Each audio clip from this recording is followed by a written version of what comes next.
अस्सलाम वालेकुम दोस्तों, हम आपको एक्सेस फीचर और स्मार्ट स्किल्स पर खुशामदीद कहते हैं। आज का जो पॉडकास्ट है वो मैकेनिकल इंजीनियरिंग के हवाले से है।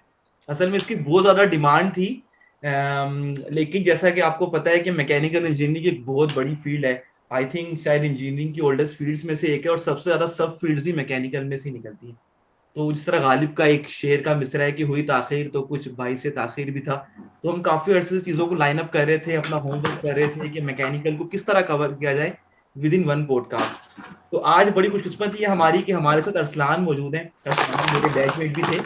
तो मैं क्विकली पहले बोलूंगा अरसलान को कि अपना इंट्रोडक्शन दे दें कि क्या पढ़ा है, क्या किया है और क्या कर रहे हैं। फिर हमारे पास एक सवालों की लंबी कोई फहरिस्त है, तो आपके सवाल भी वो अरसलान से डिस्कस करेंगे। अरसलान, बहुत शुक्रिया आपके शामिल होने का। तो आप शुरू कर सकते हैं, अपना तारुफ करवा दीजिए। Assalamu alaikum viewers. Tahir, thank you very much for giving me this opportunity. और मैं एज ए इंट्रोडक्शन यही कहूँगा कि भाई गरीब घराने से था। आज ही तो exactly let's start from the NED. So I started in NED, let's say in 2009-10 batch, exactly mechanical engineering. और मैकेनिकल इंजीनियरिंग करने के बाद मैं फातिमा फर्टिलाइजर में जो है वो इंडक्ट हुआ। वहाँ पे ट्रेनिंग कंप्लीट करने के बाद क्योंकि कराची की बहुत ज़्यादा आती थी तो कराची वापस जाना था, इसलिए फौजी फर्टिलाइजर वापस आ गया था। और फौजी फर्टिलाइजर में तकरीबन 2.5 ईयर काम करने के बाद फिर मैंने सोचा कि नहीं, सितारों से जहाँ आगे और भी हैं, तो जर्मनी आ गए। और फिर जर्मनी में आने के बाद यहाँ पे मैंने अपना मास्टर्स कंप्लीट किया एनर्जी सिस्टम्स में और with specialization in material science. और उसके बाद फिर मैंने अपने मास्टर्स थीसिस के लिए जो है वो प्रॉक्टर एंड गैम्बल के साथ जो है वो कॉन्ट्रैक्ट किया। और मास्टर्स थीसिस कंप्लीट करने के बाद फिर मैं अभी as a full time process engineer यहाँ पे पीएनजी में काम कर रहा हूँ। माशाल्लाह अरसलान, आपके इंट्रोडक्शन का बहुत शुक्रिया। एक सक्सेसफुल करियर नजर आता है आपका, माशाल्लाह। तो बहुत शुक्रिया। हम सवालात का सिलसिला शुरू करते हैं ताकि ऑडियंस जो है वो जान सके। तो अरसलान, सबसे पहला मेरा सवाल है, मैकेनिकल तो एक बहुत बड़ी फील्ड है, आई नो। मैं खुद इलेक्ट्रिकल से हूँ, मुझे अंदाजा है। लेकिन जो मैकेनिकल की जो मदर फील्ड है, फिर उससे सब शायद सबसे ज्यादा दुनिया में मैकेनिकल की सब फील्ड्स हैं। तो एक सवाल लोगों का बहुत ज्यादा कॉमन जो पहला सवाल है कि वो डिजाइन एंड सिमुलेशन एक मैकेनिकल की फील्ड है, उसके हवाले से क्या स्कोप हैं, क्या टूल्स हैं और क्या पता होना चाहिए। अगर आप इसको थोड़ी रोशनी डाल दें तो आसानी हो जाएगी सुनने वाले को। यार देखो, डिजाइन और सिमुलेशंस की अगर टूल्स की बात करें ना तो बेतहाशा सॉफ्टवेयर्स हैं। I mean just Google it and you will find many many options, right. अगर मैं पीएनजी स्पेसिफिक बात करूं तो हमारे यहाँ कैटिया यूज होता है, क्रियो यूज होता है, सॉलिड एज यूज होता है, ठीक है, डिपेंडिंग ऑन द बिजनेसेस। और ये कोई एक कह लो कि स्टैंडर्ड नहीं है। बेसिकली होता यह है कि बिजनेस के ऊपर डिपेंड करता है कि आप किसके साथ अपना बिजनेस कर रहे हो, सॉफ्टवेयर आप कौन सा परचेज कर रहे हो। या बाज़ औक़ात ऐसा होता है कि जैसे फॉर एग्जांपल पीएनजी आउटसोर्स करती है सर्विसेज किसी दूसरी कंपनी की। वो कंपनी अगर यूज कर रही है कैटिया तो हमारे पास भी कैटिया होना चाहिए ताकि हम एक दूसरे के साथ कम्युनिकेट कर सकें, इंटरप्रेट कर सकें एक दूसरे की सॉल्यूशंस को बेसिकली। तो टूल स्पेसिफिक तो मैं कहूँगा कि यार कोई भी टूल हो उसको अच्छे तरीके से सीखो, बी इट सॉलिड एज या कैटिया ब्ला ब्ला ब्ला। मेन थिंग ये है कि यार कॉन्सेप्ट्स क्लियर होने चाहिए, ठीक है, सारे के सारे कॉन्सेप्ट्स क्लियर होने चाहिए, कैड के, ड्राइंग के, डिजाइन के, स्ट्रक्चरल एनालिसिस के, मतलब जो भी चीज है ना डिजाइन रिलेटेड, जो भी चीज है, आपके अगर बेसिक कॉन्सेप्ट्स क्लियर हैं तो टूल समझने में आपको विद इन कह लो कि 1 week you would be a master of it ना। ये कोई बड़ी बात नहीं है, ठीक है। हम लोगों को यहाँ भी क्या होता है कि कोई नया प्रोजेक्ट आया और ठीक है हम लोगों को उस पर असाइन कर दिया इन्होंने, लेकिन उस असाइन करने से पहले क्या होता है कि हम लोगों को 5 to 6 डेज की 1 वीक की जो है ना एक ट्रेनिंग दी जाती है, जिसमें बेसिकली हमें एक रिफ्रेशर दिया जाता है कि यार कैड के कॉन्सेप्ट्स आप सीख कर आ चुके हो, ठीक है, लेकिन जो टूल स्पेसिफिक ऑप्शंस है ना वो हम आपको एज अ रिफ्रेशर दे रहे हैं, ठीक है। बिल्कुल। तो ये है कि बस कॉन्सेप्ट्स क्लियर होने चाहिए आपके डिजाइन से रिलेटेड, और उसके बाद जो टूल्स हैं वो बेसिकली आपको कह लो कि नीड बेस बाय बिडार्फ आपको जो है वो सिखाई जाती है। ऑर्डर जो आपका बाय बिडार्फ जर्मन वर्ड है। ठीक। और एग्जैक्टली। सिमुलेशंस के हवाले से भी अरसलान, जिस तरह मैं देखता हूँ ऑटोमोटिव इंडस्ट्री में, अगर जिस तरह आपने बात की, ये फील्ड स्पेसिफिक हो जाते हैं, मैंने एनसिस का काफी इस्तेमाल देखा है। इसके अलावा सिमुलेशन के हवाले से अगर आपको कुछ टूल्स हैं या स्किल्स वगैरह, तो उस के बारे में भी कुछ बता दें, जो आपका सिमुलेशन के हवाले से कुछ टूल्स वगैरह। इस तरह एनसिस तो मैंने देखा है कॉमनली बहुत ज्यादा इस्तेमाल होता है ऑटोमोटिव डोमेन के अंदर। यार एग्जैक्टली अगर हम बात करें वाइब्रेशंस की, स्ट्रक्चरल एनालिसिस की, फ्लूइड मैकेनिक्स की, सीएफडी की, तो ठीक है एनसिस है। प्रोसेस से रिलेटेड जो है वो एस्पन हाइसिस है, एस्पन है, और आई गेस दूसरी कह लो कि सिमुलेशंस के लिए मैटलैब भी जो है वो काफी यूज होता है यहाँ पे, इस्तेमाल होता है, सही। ठीक है। और या मेनली यही है, मतलब जैसे मैंने बताया ना कि depending on the company.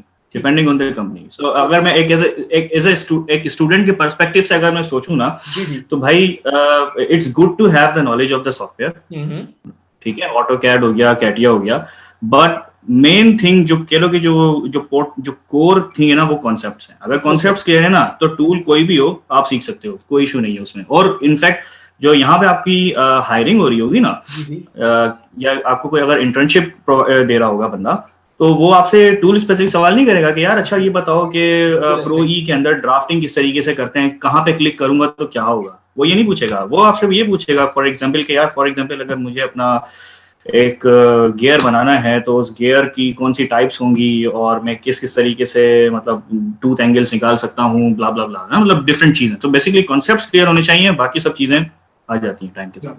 Perfect हो गया अरसलान। फिर अगला सवाल, एक और मिडिल फील्ड जो कि मैकेनिकल से लिंक है, प्रोडक्शन के हवाले से। शायद आपका तो ताल्लुक प्रोसेस से है, लेकिन ऑब्वियसली आप प्रोडक्शन के ऊपर भी आपकी काफी नजर है।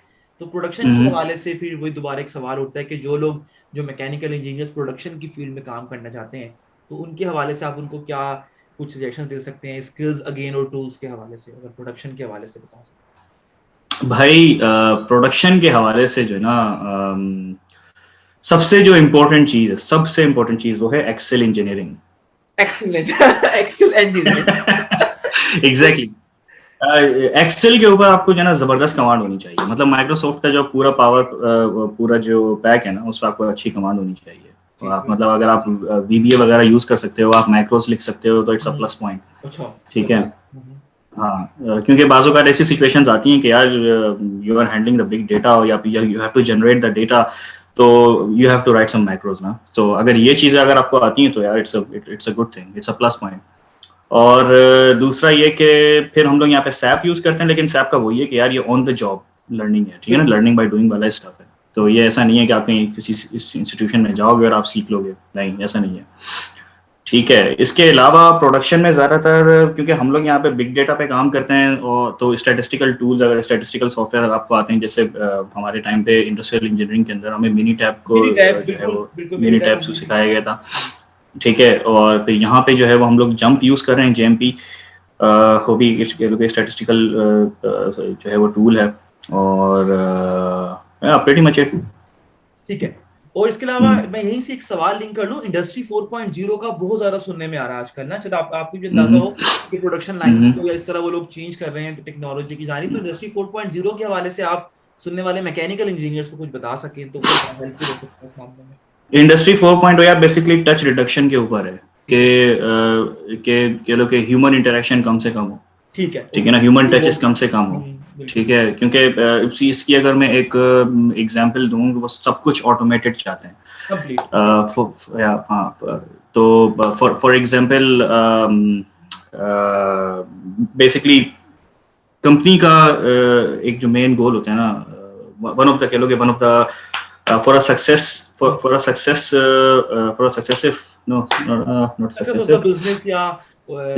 success of the business, let's say scrap reduction जो है is one of the most important, बिल्कुल scrap analysis, हाँ बिल्कुल सही है, scrap reduction basically one of the most important thing।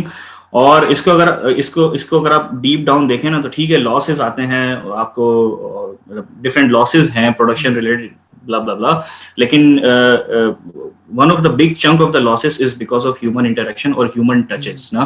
तो वो बेसिकली टच रिडक्शन करना चाहते हैं और उसको प्रोसेस को ऑटोमेट करना चाहते हैं, तो बेसिकली यही है कि वो रोबोटिक्स को यूज कर रहे हैं, लेकिन अभी अब एक नई चीज और भी सुनने में आया। मैंने एक उसके आर्टिकल्स पढ़े थे, इंडस्ट्री 5.0, जिसमें वो 5.0 ओके एग्जैक्टली इंडस्ट्री 5.0, जिसमें वो इंडस्ट्री 4.0 मतलब फुल ऑटोमेशन के बजाय वो ह्यूमन प्लस प्लस कह लो कि रोबोटिक्स को थोड़ा सा मर्ज कर रहे हैं, ऑटोमेशन प्लस ह्यूमन इंटरेक्शन दोनों उसमें। एग्जैक्टली तो वो 4I प्रिंसिपल ना बेसिकली, कि ठीक है रोबोट काम कर रहा है ठीक है, लेकिन उसके पीछे भी एक बंदा बैकएंड पे होना चाहिए जो जो जो देख सके चीजों को ना। तो ये है सही। तो अब आपकी फील्ड की तरफ आ जाते हैं, प्रोसेस इंजीनियरिंग। ये भी मैकेनिकल इंजीनियर्स बहुत ज्यादा उनकी, बल्कि इवन जो IM की फील्ड में है या जो मटेरियल्स की फील्ड में, वो भी अक्सर प्रोसेस इंजीनियरिंग की फील्ड में आना चाहते हैं। तो अरसान, प्रोसेस इंजीनियरिंग के हवाले से आप कुछ बताना चाहें हमारे सुनने वाले को? प्रोसेस इंजीनियरिंग भाई बेसिकली कोई भी प्रोडक्ट अगर आप बना रहे हो तो वो किन किन प्रोसेसेस से होके गुजर रही है, ठीक है। अब हमारे यहाँ पाकिस्तान में एक थोड़ा सा ये कॉन्सेप्ट है कि अगर प्रोसेस इंजीनियरिंग है ना तो वो मेनली रिलेटेड है केमिकल इंजीनियरिंग से। बिल्कुल प्रोसेस में ही है, ठीक है। हालांकि ये बात जो है वो थोड़ा सा कह लो कि नैरो माइंडेड है, मतलब बहुत ही नैरो विजन है। प्रोसेस इंजीनियरिंग बेसिकली बहुत ब्रॉड फील्ड है, और कोई भी इसमें जो है ना किसी बैकग्राउंड से हो, मैकेनिकल से, इलेक्ट्रिकल से, केमिकल से, वो उसमें आके अपना बंदा जो है वो काम कर सकता है। और बेसिकली प्रोसेस इंजीनियरिंग जो है वो मेनली प्रोडक्शन रिलेटेड ही है, कि आपको इंश्योर करना है कि आपका प्रोसेस स्टेबल हो, सस्टेनेबल हो, ठीक है।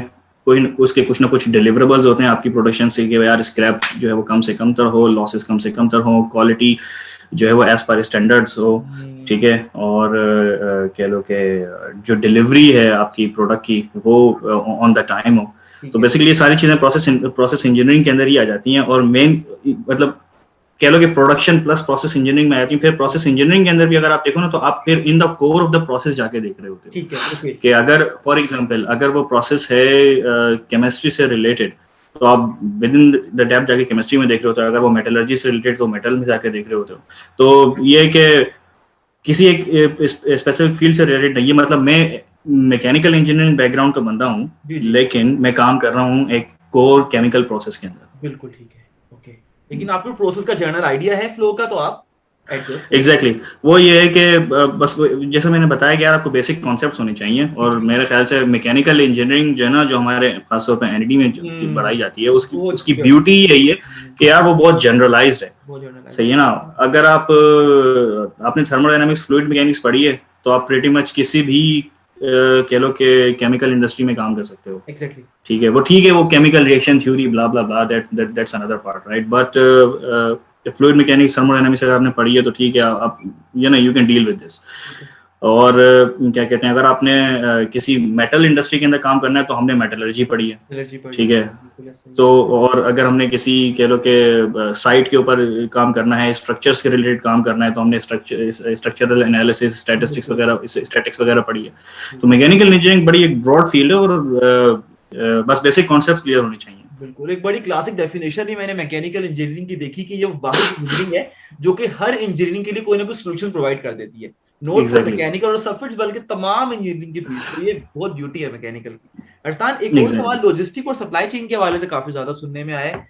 ये आप बता सकते हैं कि लॉजिस्टिक और सप्लाई चेन को भी क्या हम प्रोसेस प्रोडक्शन से लिंक कर सकते हैं, या इसके लिए क्या इंफॉर्मेशन या नॉलेज होनी चाहिए logistics and supply? Exactly logistic and supply जो है वो कह लो कि इंडस्ट्रियल मैन्युफैक्चरिंग इंजीनियरिंग का पार्ट है, जो कि कह लो कि मैकेनिकल इंजीनियरिंग की ही एक सब फील्ड है। और ये प्रोडक्शन के बैक एंड पे आ जाती है, सॉरी प्रोडक्शन के डाउन स्ट्रीम पे बेसिकली आ जाती है। जो भी आपने प्रोडक्ट जो है वो प्रोड्यूस किया है, तो इन दी एंड वो आपने किस तरीके से जो है वो आगे अपने डाउन स्ट्रीम में कस्टमर्स को या कंज्यूमर्स को जो है वो आगे प्रोवाइड कर रहे हैं। तो स्पेसिफिक सवाल क्या है इसमें, मतलब मैं सवाल ये था कि क्या बताऊं, लॉजिस्टिक और सप्लाई चेन की फील्ड में आना है तो उसके लिए कुछ कोर्सेज जिस तरह सिक्स सिग्मा या लीन प्रोडक्शन के कुछ कोर्सेज वगैरह करने चाहिए, या क्या फॉर एग्जांपल आप तरह मैकेनिकल में आपने एनईडी कोर्सेज पढ़े हैं, क्या वो आपको इस काबिल कर सकते हैं कि आप इंडस्ट्री में आके एटलीस्ट एंटर हो सके based on that courses logistic की फील्ड में और सप्लाई चेन की फील्ड में, या ड्यूरिंग स्टडीज कुछ ऐसा कुछ करना चाहिए हमारे स्टूडेंट्स को कि वो अगर इस फील्ड में जाना चाह रहे हैं तो पहले से ही उनको कुछ नॉलेज हो। जिस तरह मैंने आपको बताया लीन मैनेजमेंट करके कुछ टर्म्स होती हैं, सिक्स सिग्मा, इस हवाले से कुछ बता सकते हैं? बेसिकली सिक्स सिग्मा जो है वो एक क्वालिटी टूल है, ठीक है, जो प्रोडक्शन रिलेटेड ही है। ठीक है, ओके, ठीक है। और क्या कहते हैं अपना, यहाँ पे हम लोग भी जो है वो सिक्स सिग्मा वगैरह यूज करते हैं, मतलब उसकी ट्रेनिंग्स वगैरह होती हैं हमारे यहाँ, उनके जो मतलब स्टैंडर्ड्स बेसिकली डेवलप करते हैं और उनको फिर अप्लाई करते हैं। तो six sigma is quality related tool, और लीन जो है वो बेसिकली एक क्या है लॉस एलिमिनेशन टूल है, जो जिसके थ्रू हम लोग वेस्ट रिडक्शन बेसिकली कर रहे हो। तो that is also production related, exactly process optimization कह रहे हो। तो वो भी कह लो कि प्रोडक्शन रिलेटेड ही टूल है। और सप्लाई चेन अगर देखा जाए तो एज सच कोर्सेज का तो मैं नहीं कह सकता, बट यार मैं जिन लोगों से मेरी बात होती है या जिन लोगों के साथ मेरा इंटरेक्शन होता है जहाँ पे सप्लाई नेटवर्क ऑर्गेनाइजेशन के हैं, क्योंकि उनका ये कहना है कि it's more or less on the job learning. There is not a specific thing that मैं जाऊं कुछ कोर्सेज के साथ कि मैंने सप्लाई चेन की एक सर्टिफिकेशन की हुई है, ठीक है, वेल एंड गुड, अगर if there is any certification is well and good, but more or less यार ये ऑन द जॉब लर्निंग होती है। इसमें कोई इतना, हाँ एग्जैक्टली, इसमें इतना कोई खास वो नहीं है। हाँ इनफैक्ट, लेकिन जैसे तुमने अभी ये दो सर्टिफिकेशन इसका सिक्स सिग्मा का और लीन का जिक्र किया, प्रोडक्शन एनवायरनमेंट के अंदर डेफिनेटली ये जो टूल्स है ना, ये बहुत फायदेमंद होते हैं, बहुत फायदेमंद, खासतौर पे अपना आईएम वाले हमारे जो पढ़ते हैं, ये टीपीएस प्रोडक्शन सिस्टम वाले, टीपीएस वाले, और क्या कहते हैं काइजन वगैरह और कानबान, ये सारी चीजें ये बेसिकली प्रोडक्शन रिलेटेड ही हैं, बट कह लो कि सप्लाई चेन के साथ थोड़ा सा ओवरलैप कर रही है, खासतौर पे कानबान, जिडो का, आई डोंट नो, वो बहुत पहले पढ़ा था सारी चीजें, सारे टूल्स मैं समझ गया एग्जैक्टली। तो ये है क्या on the job learning basically. अच्छा अरसलान, आपका शुक्रिया कि आपने हमें काफी सारी ये फील्ड्स क्लियर कर ली। हम अगला जो सवाल है वो शायद काफी स्टेट ऑफ द आर्ट और बड़ा फैसिनेटिंग लगता है मैकेनिकल इंजीनियर्स को भी, एनर्जी सिस्टम और रिन्यूएबल एनर्जी, इसके हवाले से मतलब काफी सारे मैंने मैकेनिकल इंजीनियर्स की पोस्ट देखी, उन्होंने मुझे ईमेल्स भी आई कि ये इस तरह रिन्यूएबल एनर्जी या एनर्जी सिस्टम में काफी जगह मास्टर्स हो रहा है। अरसलान, क्या नजर आता है आपको इसका फ्यूचर, या क्या मालूमात होनी चाहिए एक फ्रेश मैकेनिकल इंजीनियर को इन फील्ड्स में आने के लिए? भैया देखो, पहली चीज तो है कि थर्मोडायनामिक्स को अपना ओढ़ना बिछोना बना लो। अगर एनर्जी की तरफ आना है ना, तो थर्मोडायनामिक्स बिल्कुल ऐसे याद होनी चाहिए जैसे जबरदस्त, मतलब जैसे कोई कहानी हो ना, सारे कॉन्सेप्ट ऐसे क्लियर होने चाहिए। एग्जैक्टली, सेंजिल यार, सेंजिल की बुक इतनी बेहतरीन बुक है ना, मैं अभी तक उसको पढ़ता हूँ। मैं अभी तक मुझे रेफरेंस, एग्जैक्टली जब मुझे रेफरेंस कोई चीज मैं डायरेक्ट सेंजिल को खोलता हूँ। मतलब अल्लाह ताला, वो तुर्किश बंदा जो है, अल्लाह ताला उसके दर्जात बुलंद करे, बहुत जबरदस्त काम किया उसने, बहुत जबरदस्त काम किया यार उसने। सेंजिल की हीट ट्रांसफर की बुक है, वो भी आपको बड़ी जबरदस्त अच्छी तरीके से जो ना आपको आनी चाहिए। Secondly steam generation, steam turbine की जो एक मोटी सी बुक थी, इंडियन राइटर था, क्या नाम था उसका याद नहीं मुझे, वो आपको बड़ी अच्छी, शर्मा गुप्ता इनमें से कोई इनमें से कोई होगा, मल्होत्रा तो भैया ये 3-4 जो बुक्स है ना, ये ऐसी होनी चाहिए आपको कि ये बिल्कुल आपके फिंगर टिप्स पे हो, आपको पता हो कि यार एंट्रोपी का क्या सीन है और एंथैल्पी का क्या सीन है, ब्ला ब्ला ब्ला, ठीक है। अगर एनर्जी का जो है ना आपको शौक है कि यार मैंने एनर्जी के अंदर ही करना है, अच्छा जी, ये चीज क्लियर हो गई, ठीक है। उसके बाद लेट सपोज आप आ गए जर्मनी में, और आप जर्मनी में आ गए किसी मास्टर प्रोग्राम में जो एनर्जी से रिलेटेड है, ठीक है। अब डिपेंड करता है कि वो एनर्जी सिस्टम्स है। एनर्जी सिस्टम्स का मतलब है कि बेसिकली आप डील कर रहे हो डिफरेंट सिस्टम्स के साथ ना, B it gas turbines, steam turbines, dams, photovoltaic, renewable, wind, या बहुत सारे, ठीक है ना। तो बेसिकली आप डिफरेंट सिस्टम्स को डील कर रहे हो। फिर दूसरी आती है आपकी वो रिन्यूएबल्स वाली, जो बेसिकली सिर्फ और सिर्फ रिन्यूएबल से फोकस करती है, ठीक है। अब डाउन साइड क्या है यहाँ पे जर्मनी के अंदर, एज अ मैकेनिकल इंजीनियर जो है ना, हमारी कह लो कि एक पर्सनल एफिनिटी होती है कि यार गैस टरबाइन, स्टीम टर्बाइन ना, मतलब वो हार्डकोर टाइप के जो इंजीनियर होते हैं, ठीक है ना, हमारी एक पर्सनल एक एफिनिटी होती है। वो चीज जो है ना यहाँ पे थोड़ा सा उसका डाउनवर्ड ट्रेंड है। वजह उसकी ये कि वो पता होगा आपको कि वो 2025 के अंदर इन्होंने अपने 2022 में मेरे ख्याल से इन्होंने अपने सारे जो है न्यूक्लियर पावर प्लांट जो है वो उनको बंद करना है, टोटली रिन्यूएबल्स की तरफ आना है। और जो जर्मनी जो है ना, उसकी बेसिकली जो सोल एनर्जी डिपेंडेंसी है वो है रशिया के ऊपर। गैस मेनली आ रही है रशिया से, कोल जो है वो मेनली आ रहा है रशिया से। और ये जो है ना थोड़ा सा कह लो कि पॉलिटिकली जर्मनी रशिया पे बहुत ज़्यादा डिपेंड कर रहा है, तो वो अपनी एनर्जी डिपेंडेंसी को कम करने के लिए ज़्यादा से ज़्यादा रिन्यूएबल्स की तरफ आना चाह रहे हैं। ठीक है। ठीक है, इसी वजह से जो है ना अब वो क्या हो रहा है कि जिस टाइम पे मैं मास्टर्स कर रहा था उस टाइम पे प्रोफेसर वगैरह ने बता रहे थे कि सीमिस ने यहाँ पे अपना प्लांट बंद कर दिया स्टीम टरबाइन का, वहां पे कोल का प्लांट बंद कर दिया। तो बेसिकली जो फॉसिल फ्यूल के जो प्लांट्स हैं वो आजकल डिक्लाइन पे हैं, और जो न्यूक्लियर है उनका तो खैर फ्यूचर पता ही है सबको कि 2022 या 25, I am not sure about the date, वो बंद होने वाले हैं। ठीक है। अच्छा, उसके बाद फिर अब इस लेकिन अगर एक तरफ डाउन साइड है तो there is a silver lining with the cloud also के यार ठीक है, इसका मतलब है कि रिन्यूएबल्स के अंदर काफी बूम है, और वाकई में है। यहाँ पे विंड का काफी स्कोप है, यहाँ पे पीवी का काफी स्कोप है, यहाँ पे हाइड्रोजन का काफी स्कोप है, तो और fuel cells, exactly basically fuel cells का काफी स्कोप है। तो ये चीजें हैं कि जिसमें जो है ना बंदा थोड़ा सा आगे का सोच सकता है अगर उसको बिल्कुल एनर्जी स्पेसिफिक जो है अपना करियर ओरिएंट करना है। बिल्कुल। असल में ये छोटा सा पॉइंट भी ऐड कर लूं, शायद आप भी उस पर रोशनी डाल सकें। जर्मनी का काफी प्लान है कि शायद 2040 तक इंटरनल कंबस्टन इंजन, जो जर्मनी का ऑटोमोटिव सेक्टर बहुत मशहूर है, उसमें आईसी जो इस्तेमाल होता है, शायद वो उसको कंप्लीट इलेक्ट्रिक पे शिफ्ट कर देंगे। तो उस हवाले से आपके जहन में, आपने, क्योंकि आप काफी इन है इन चीजों में, आर्टिकल्स और न्यूज देखते रहते हैं, तो आपको क्या नजर आता है कि जो pure, obviously automotive industry is the best in Germany, इनका आईसी दुनिया का टॉप का है, तो आपको क्या लगता है कि एक मैकेनिकल इंजीनियर जो कि जर्मनी आना चाह रहा है फ्यूचर में, वो क्या किस तरह अपने आप को थोड़ा मोल्ड कर सकता है कि वो थोड़ा इलेक्ट्रिक की जानिब आ सके, या बेशक फिर ऑटोमोटिव साइड पे आने के लिए कुछ आपको कुछ सजेशंस आपकी हो इस हवाले से? मैं इसी सवाल में बात करता था यार। ऑटोमोटिव सेक्टर तो बेसिकली बहुत ब्रॉड सेक्टर है, बिल्कुल, ठीक है ना। अगर हम सिर्फ एक गाड़ी को ही अगर ले लें ना तो उसमें बेतहाशा चीजें हैं, मतलब आप मुझसे बेहतर जानते हो ना, एम्बेडेड सिस्टम है, सिक्योरिटी के काफी सारे सिस्टम हैं, और प्लस मतलब internal combustion engine is just one thing, लेकिन पूरी प्रोडक्शन इंजीनियरिंग जो है ना वो कह लो कि एक बेल्ट पे और डिजाइन से लेकर हर चीज मुकम्मल। Exactly so being a mechanical engineer जो है ना मेरे ख्याल से फ्यूचर सिक्योर है ऑटोमोटिव में। बिल्कुल। हाँ, लेकिन जहां तक बात है टेक्नोलॉजी की कि यार आईसी से शिफ्ट हो रहे हैं वो इलेक्ट्रिकल की तरफ, तो और अगर किसी को बहुत ज्यादा शौक है आईसी का, जी तो ठीक है, it's not in near future, वो 2050 में जाके कहीं होगा। एग्जैक्टली 2050 में जाके होगा, तो अभी भी ठीक है, देयर इज होप। और क्या कहते हैं अपना, बट वही बात है कि फॉसिल फ्यूल की तरफ से जो है ना, जैसे तुमने कहा, थोड़ा सा फोकस जो है वो शिफ्ट हो रहा है। तो आजकल बैटरी टेक्नोलॉजीज के ऊपर काफी काम हो रहा है। मेरे ख्याल से उल्म, एग्जैक्टली उल्म के अंदर ही मेरे ख्याल से एक दो ZSW centre for solar energy and storage systems, आप सही कह रहे हैं, आप सही पहुंचे हैं। यस, उनमें तो वहां पे ये बैटरी टेक्नोलॉजीज के ऊपर काफी काम हो रहा है कि यार किसी तरीके से लो कैपेसिटी लो वॉल्यूम लेकिन हाई पोटेंशियल जो है ना बैटरीज को डेवलप किया जाए। तो लेकिन अगर आप इसमें इसकी तरफ आते हो तो फिर आपके लिए और अच्छा है कि यार टेस्ला, मतलब वो आजकल काफी बूम पे जा रहा है, तो वहां पे जो है वो फ्यूचर है। हाँ, मैं काफी मैकेनिकल इंजीनियर्स को भी जानता हूँ जिन्होंने जर्मनी में थीसिस किया ऑटोमोटिव डोमेन में। किसी ने इन्वर्टर की कैलकुलेशंस की हैं कि इन्वर्टर का क्या इंपैक्ट आता है, उसका डिजाइन बना के फिर एनसिस पे डाटा लेके उसको मैटलैब पे प्लॉट किया।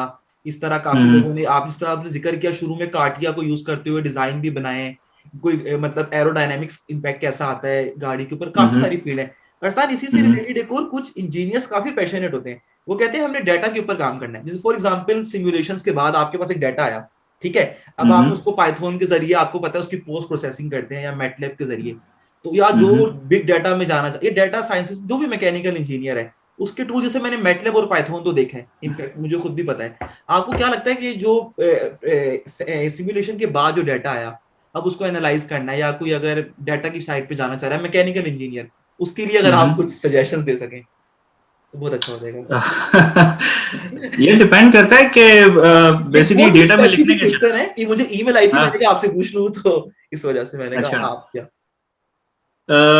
ये डिपेंड करता है कि इंटेंट क्या है बेसिकली ना, पीछे डेटा को फिल्टर करना है, एनालाइज करना है, या उसके आगे फिर उसको करने के हवाले से सवाल था वो, या अच्छा ठीक है। मैं अगर अपना पर्सनल ओपिनियन दूं ना, तो हम लोग यहाँ पे जो सॉफ्टवेयर JMP जो यूज कर रहे हैं, jump, it's one of the best tool यार। उसमें मतलब ये है कि आप मल्टी वेरिएबल एनालिसिस कर सकते हैं, कोरिलेशन फाइंडिंग कर सकते हैं, डेटा को फिल्टर कर सकते हैं, और मतलब बहुत सारी चीजें हैं, ठीक है ना। तो अगर एज अ टूल आप मुझसे सवाल करो क्या कौन सा टूल जो है वो सही रहेगा इसके लिए, तो मैं तो बेसिकली जंप की तरफ जाऊंगा, क्योंकि इसकी एक तो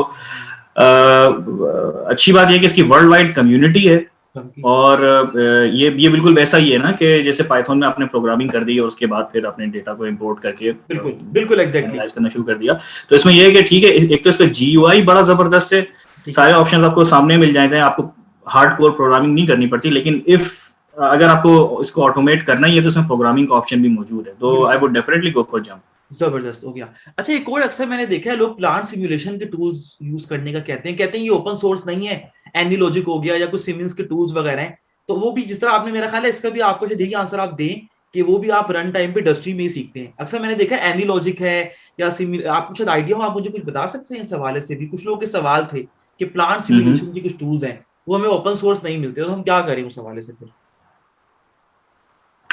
यार टू बी ऑनेस्ट मेरा एक्सपीरियंस नहीं है इस चीज का, मैंने आज तक कोई प्लांट सिमुलेशन का टूल तो यूज नहीं किया, लेकिन फौजी के अंदर मुझे याद है जो कुछ प्रोसेस इंजीनियर्स थे तो एस्पेन वगैरह यूज करते थे, ठीक है, किस डिफरेंट काइंड ऑफ सिमुलेशंस के लिए। तो अगर आप पाकिस्तान स्पेसिफिक बात करें तो इंडस्ट्री के अंदर ज्यादातर मेरे ख्याल से शायद एस्पेन यूज होता है, लेकिन बाहर आने के बाद मतलब जर्मनी आने के बाद तो यही है कि इंडस्ट्री स्पेसिफिक है, बिल्कुल डिपेंड करता है कि कौन सी इंडस्ट्री क्या कर रही है, और वो ऑन द जॉब ट्रेनिंग पे आपको सिखा दिया जाता है। परफेक्ट हो गया।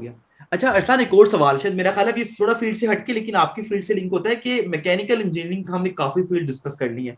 ओवरऑल आप जर्मनी में क्या स्कोप देखते हैं मैकेनिक? हमने मेरा ख्याल है ऑलमोस्ट आपके ख्याल में, आपके अंदाजे के मुताबिक हर एरिया कवर करने की कोशिश की है, तो आप लेकिन आप एक जर्नल बता दें बिल्कुल, एक मैकेनिकल इंजीनियर का जर्मनी में आप इन तमाम फील्ड्स का स्कोप देखते ही हैं।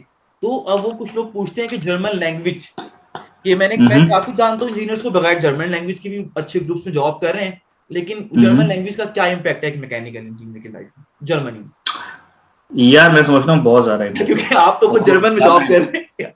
एग्जैक्टली भाई, यार आप जर्मनी आना क्यों चाहते हो? ठीक है ना, पहले तो आपको ये सवाल सोचना चाहिए, मैं कितने टाइम के लिए जर्मनी आना चाहता हूँ? ठीक है, क्या मैं अपनी आने वाली जनरेशंस का फ्यूचर भी जर्मनी में देख रहा हूँ? ठीक है, अगर आपका प्लान ये ना कि यार मैं जर्मनी आऊं, मास्टर्स करूं, वापस जाऊं, तो बिल्कुल भी टाइम इन्वेस्ट करने की जरूरत नहीं है कि आप एक नई लैंग्वेज सीखो। ठीक है, अगर आपका प्लान ये है कि यार मैं जर्मनी में आऊं, मैं 5-6 साल जॉब करूं, कुछ पैसे कमाऊं और फिर वापस पाकिस्तान चले जाऊं, अच्छी बात ये होगी कि अगर आप कुछ जर्मन सीख लो। ठीक है ना, मैं रिकमेंड करूंगा एटलीस्ट B1। वजह उसकी ये है कि यार आपको एक तो जॉब ढूंढने में बड़ी आसानी होगी यहाँ पे, बिल्कुल ठीक है ना, इंटर्नशिप्स, मास्टर थीसिस वगैरह ढूंढने में आसानी होगी। जो टॉप टायर की कंपनी है ना वो ठीक है, थोड़ा बहुत उनका इंटरनेशनल एनवायरनमेंट होता है, ठीक है, लेकिन टॉप टायर की कंपनी कितनी है यहाँ पे?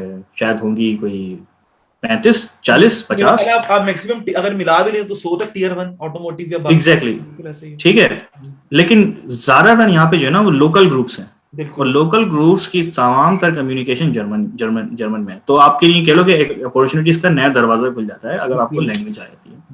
प्लस यार इस तरीके से भी सोचना चाहिए कि हम इंसान है ना, हम सिर्फ एक करियर ओरिएंटेड मशीन नहीं है, हमारी अपनी एक सोशल लाइफ भी होनी चाहिए, क्योंकि यहाँ पे जब स्टूडेंट कोई आता है ना तो सोशल आइसोलेशन एक बड़ा फैक्टर है जिसके थ्रू उसको गुजरना पड़ता है, ठीक है ना, और इसको अगर आपने कम करना है ना तो इसके लिए आपको लैंग्वेज आनी चाहिए ताकि आप लोगों के साथ इंटरेक्ट कर सको।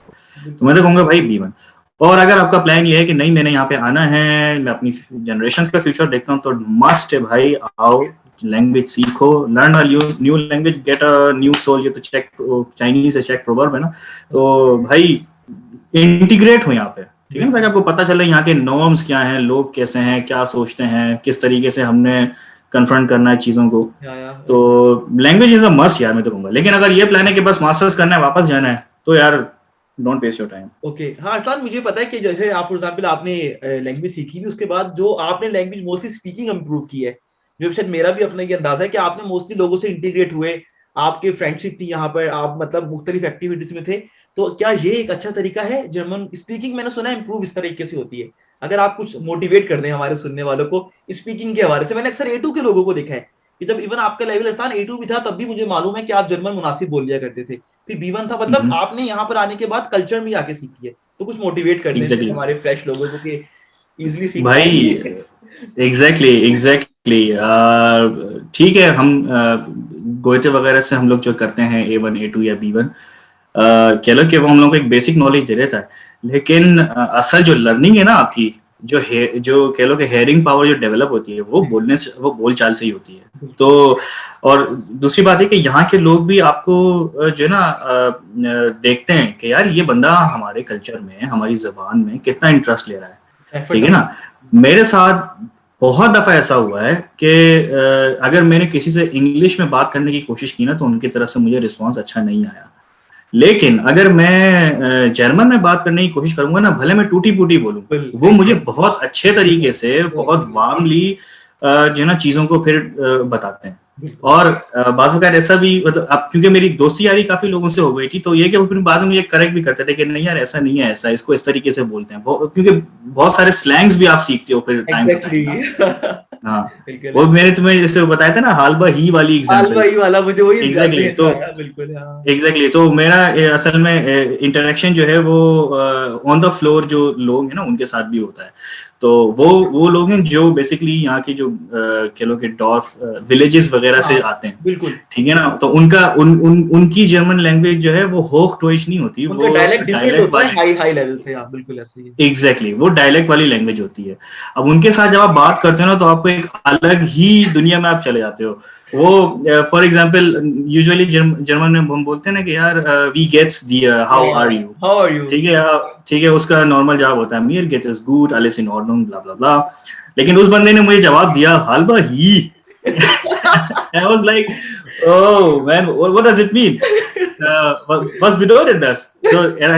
So he said, halber he heißt, ich bin 50% okay und 50% nicht okay. 50-50 Genau, 50-50.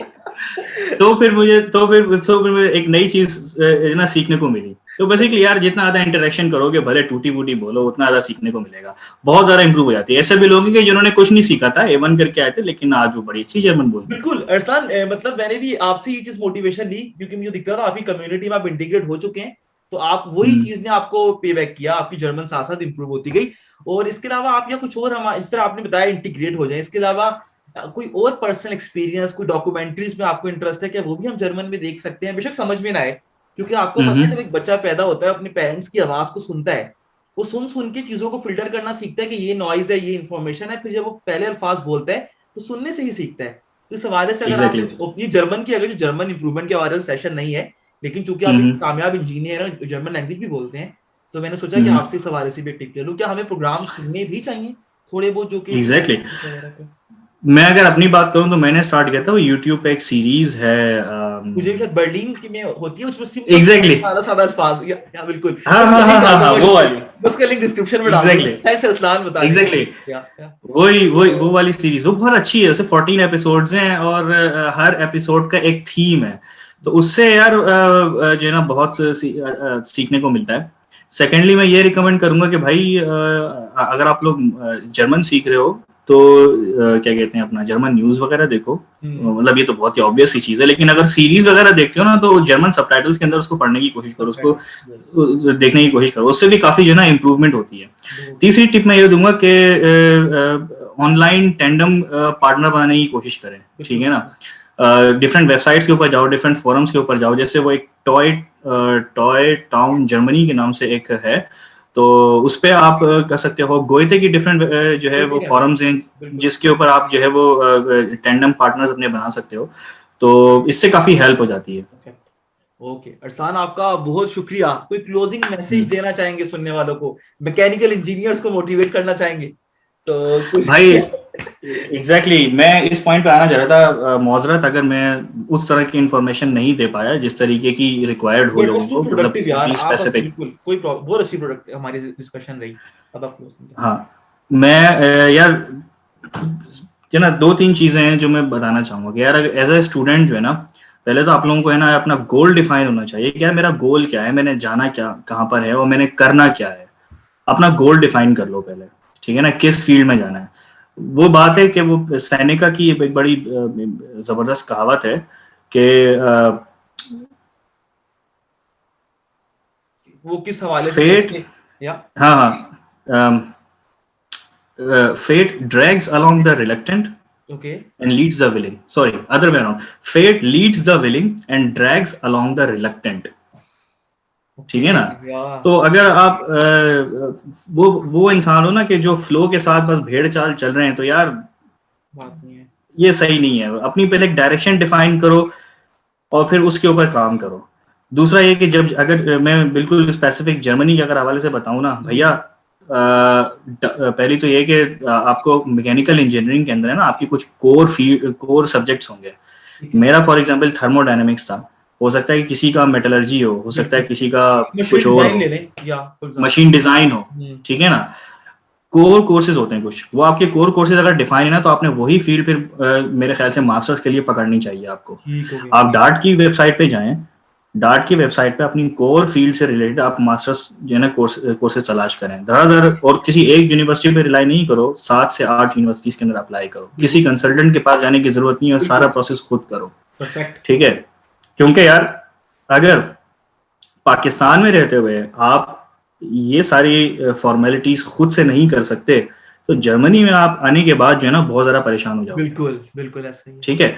तो ये सारी चीजें आपको खुद आनी चाहिए, ठीक वीजा, पासपोर्ट, ब्ला ब्ला ब्ला, डिफरेंट चीजें, ठीक है। उसके बाद एक दफा अगर आप जर्मनी आ गए ना, तो पीरियड्स आते हैं कि यार पहला होता है हनीमून पीरियड, कि यार सब चीज बड़ी जबरदस्त है, बिल्कुल। क्या लश मजा आ रहा है यार, जर्मनी आ गए, सेल्फियां खींचे, ठीक है। फिर फिर आते उसके बाद कल्चरल शॉक और एग्जाम की एग्जैक्टली फिर आता है कल्चरल शॉक, अरे यार ये क्या हो रहा है, ये तो रेसिस्ट है बंदा, और हाँ अबे भाई इसने तो मुझे धक्का दे दिया, ये तो मुझे ऐसी बात कर रहा है, ठीक है। उसके बाद फिर इंसान को थोड़े टाइम बाद होता है रियलाइजेशन ऑफ ट्रूथ। तो इन 3 फेजेस के लिए ना तैयार रहो, और सोशल आइसोलेशन के लिए भी तैयार रहो, खासतौर पे अगर लैंग्वेज नहीं आती, ओए यार ठीक है ना। उसके बाद एक एडवाइस मैं ये दूंगा कि जब मास्टर्स प्रोग्राम शुरू करो तो अपने प्रोफेसर्स के साथ ऐसा कांटेक्ट बना के रखो। बिल्कुल यहाँ के जो प्रोफेसर्स हैं वो पाकिस्तान के प्रोफेसर से बहुत ज़्यादा डिफरेंट हैं, बिल्कुल ऐसा ही है। बहुत ज़्यादा कंसिडरेट हैं, और स्टूडेंट का ख्याल करने वाले दोस्त लोग की हैं, तरह है, बिल्कुल ऐसा। ठीक है ना। और अगर आप उनके सब्जेक्ट में इंटरेस्ट शो करोगे ना, तो वो आपको खुद अपॉर्चुनिटीज देंगे। इंटर्नशिप्स के तो लिए प्रोफेसर्स के साथ एग्जैक्टली प्रोफेसर्स के साथ जितना ज्यादा कांटेक्ट बना के रख सकते हो भैया, उतना ज्यादा बना के रखो। ठीक है। मैं समझता हूँ कि मेरे करियर को जो सबसे ज्यादा कह लो कि एक पुश दिया है ना, वो मेरे एक प्रोफेसर थे, WJ क्वाडेकर्स, टेक्निकल हॉलैंड के। कोर्स में। नहीं वो FH चाखन की बात कर रहा हूँ मैं, अच्छा फिर दाखिल ओके। FH चाखन की बात कर रहा हूँ, WJ क्वाडेकर्स से। और उन्होंने मेरे करियर को बेसिकली पुश दिया है, मैं उनका एहसान बनूं सारी जिंदगी, क्योंकि वो प्रोफेसर थे जो फर्स्ट सेमेस्टर में उन्होंने मुझे मटेरियल्स पढ़ाया, तो मटेरियल्स का मेरा बहुत अच्छा बैकग्राउंड था, तो मेरा उसमें जो ना वो 1.0 आया स्कोर। परफेक्ट, तो मतलब मैंने हमारा फोर। एग्जैक्टली तो मैंने उनसे फिर मैंने कहा कि प्रोफेसर मैं एक रिसर्च एसोसिएट की जो ना जॉब तलाश कर रहा हूँ, और वो फॉर्शूम सेंट्रम यूलिश जो है बहुत मशहूर, बेसिकली बहुत रिसर्च मशहूर सेंटर यूलिश, यार रिसर्च सेंटर। उसमें मटेरियल साइंस के हेड HOD थे। तो उन्होंने मुझे कहा कि ठीक है कोई इशू नहीं है, और उन्होंने मुझे एक 3 महीने की इंटर्नशिप ऑफर की, ठीक है ठीक है। ओके। लेकिन यार उनको पता था ना कि एक स्टूडेंट की लाइफ में क्या क्या चल रहा होता है। बिल्कुल ऐसा। उस बंदे ने मेरा कॉन्ट्रैक्ट 4 मरतबा फैरलांगट किया, मतलब थोड़ा एक्सटेंड किया, एक्सटेंड करते गए, अच्छा। एक्सटेंड कर देगा, एक्सटेंड कर देगा, एक्सटेंड कर देगा, क्योंकि उनको पता था कि यार स्टूडेंट है, फाइनेंशियल मसले होते हैं। बिल्कुल और लेकिन ये कि फिर वो उनकी एक्सपेक्टेशंस ही मुझसे वैसी थी कि मैं उनको प्रोग्रामिंग करके दूं, मैं उनके एक्सपेरिमेंट्स करूं, रिजल्ट ड्राफ्ट करूं, प्रेजेंटेशंस बनाऊं, ठीक है ना। तो बहुत अच्छा बंदा था। प्रोफेसर्स के साथ यार कांटेक्ट बना के रखो अपना, प्रोफेसर ये आपकी जो ना की है इंडस्ट्री के अंदर। और दूसरी बात ये कि अगर आप TU के अंदर हैं तो हो सकता है कि वो कांटेक्ट बनाने के अंदर है ना आपको थोड़ा सा टाइम लगे, क्योंकि TU के अंदर होता ये है कि एक प्रोफेसर है, उसके आगे 1000 स्टूडेंट बैठे हैं। 1000, बिल्कुल ऐसा ही है, बिल्कुल। FH की ब्यूटी ये है कि एक प्रोफेसर है, उसके आगे 12 स्टूडेंट बैठे हुए हैं, तो कांटेक्ट बनाने में जो है ना बहुत आसानी होती है। मतलब मैं ऐसे उठ के उनके ऑफिस में चला जाऊं, उनके साथ कॉफी शॉफी पी लूं, कोई इशू नहीं, ऐसा ऐसा सीन था, बिल्कुल ऐसा ही है। ठीक है। तो ये आपको प्रोवाइड करेंगे। दूसरा ये कि नॉर्मली होता है कि यार जो मास्टर्स प्रोग्राम है वो या तो 3 सेमेस्टर का होता है या 4 सेमेस्टर का होता है। बिल्कुल ठीक है। बाज़ औक़ात लोग ऐसा करते हैं कि उनको बहुत ज़्यादा टेंशन होती है कि यार हम किसी तरीके से जो है ना फाइनेंशियली स्टेबल हो जाएं, जॉब्स कर लें मैकडॉनल्ड्स में, पार्ट टाइम 2-2 जॉब कर रहे हैं, 3-3 जॉब कर रहे हैं। तो वो क्या होता है कि वो अपना जो उनका एक गोल होता है ना, वो गोल से फिर परे हट जाते हैं। भाई ऐसी गलती नहीं करना, कभी भी अपने प्रोग्राम को जो है ना 5 साल 6 साल नहीं लटकाओ। ठीक है। 4 सेमेस्टर का प्रोग्राम है तो 4 सेमेस्टर में फड़काओ सारे कोर्सेज, दबा-दब बिल्कुल फड़काओ उनको, ठीक है। एक सेमेस्टर एक्स्ट्रा अगर हो सके तो इंटर्नशिप करो किसी इंडस्ट्री में, बहुत अच्छी, वो बहुत ज्यादा जरूरी है, बहुत अच्छी, वो बहुत ज्यादा जरूरी है। बिल्कुल बिल्कुल। ठीक है, अगर अपने सिटी में अपने स्टेट में मिलती है वेल एंड गुड है, अगर किसी दूसरे स्टेट में या सिटी में मिलती है तो बिला झिझक जाओ, बिल्कुल ठीक है ना। ये मत सोचो कि यार अपने ऊपर लिमिटेशन ना लगाओ, बिल्कुल भी ये चीज करो, ठीक है। इंटर्नशिप जो है ना वो आपको आगे आपकी करियर के दरवाजे खोलेगी। मास्टर थीसिस भी हो सकता है कि वो वही कंपनी आपको ऑफर कर दे। कोशिश ये करो कि आपको ये ना जो टॉप टायर की कंपनीज हैं, इंटरनेशनल कंपनीज हैं, उनमें आपको ये अपॉर्चुनिटीज मिले, क्योंकि उनका जो है ना एक बड़ा स्ट्रेट फॉरवर्ड कह लो कि एक प्रोग्राम होता है कि बंदे को मास्टर थीसिस किया हो तो वो बेसिकली क्या कर रहे होते हैं असल में, वो आपके लिए फिर अपॉर्चुनिटीज भी क्रिएट कर रहे हैं। प्रोग्राम काइंड ऑफ थिंग, या बिल्कुल सही। एग्जैक्टली मास्टर थीसिस हो गया, उसके बाद फिर आप जो है वो as a full time start कर दो। उसके बाद फिर आपके अलग पंगे स्टार्ट होंगे, यार पीआर कब लेनी है, पासपोर्ट कैसे लेना है, क्या करना है क्या नहीं करना है। उसके बाद दूसरी वीडियो बनेंगे। बट यार एज ए स्टूडेंट भैया अपने गोल डिफाइन करो, मोटिवेटेड रहो, और भैया सबसे जो best help that you can get ना वो अल्लाह ताला की है, तो अल्लाह ताला से अपना कांटेक्ट नहीं छोड़ो, और जो है ना बस डीमोटिवेट नहीं होना कभी भी, लगे रहो, बस लगे रहो। अरसलान, इसमें आपका बहुत शुक्रिया, इतने अनप्लान क्वेश्चन से आपने इतना डिटेल में थोड़ी और टिप्स भी दी। एक और जिस तरह आपने जिक्र किया, मेरे अभी ज़हन में है मेंटोरशिप का टॉपिक। आप अपने सीनियर्स बना के रखें, कुछ इस पे टिप्स दे दें। अक्सर हमारा प्रॉब्लम ये है कि एनईडी में हम कोशिश करते हैं कि एलुमनाई से हमारा कुछ इंटरेक्शन हो या सीनियर से। अरसलान, आपने कैसे इस सिलसिले को मेंटेन किया था? क्योंकि मुझे पता है कि आपके सीनियर्स काफी आपको गाइड करने वाले थे, तो एक मेंटोरशिप बहुत ही अहमियत की हामिल है, चाहे आपको प्रोफेसर ने आपका हाथ थामा या किसी सीनियर ने। तो इस तरह हम कैसे अपने सीनियर्स को अप्रोच करें? आप अगर कुछ टिप्स देना चाहें इस हवाले से, आपने जिक्र किया तो काइंडली इस पे भी कुछ रोशनी डाल दें। भैया पीछे लग जाओ, पीछे पड़ जाओ। बिल्कुल दुरुस्त फरमाया, बिल्कुल। अगर आप दरख्त से पत्थर मारोगे तो फल नीचे गिरेगा, कोशिश। एग्जैक्टली भाई। तो मैं तो बहुत लकी था कि यार मेरे सीनियर्स बड़े अच्छे थे, साथ भाई वगैरह, अभी भी मैं उनके साथ कांटेक्ट में हूँ। अल्लाह ताला उनको जो है वो तबीयत ठीक करे, बेचारे इन्फेक्टेड हुए हैं, अल्लाह ताला सेहत अता फरमाए उनको।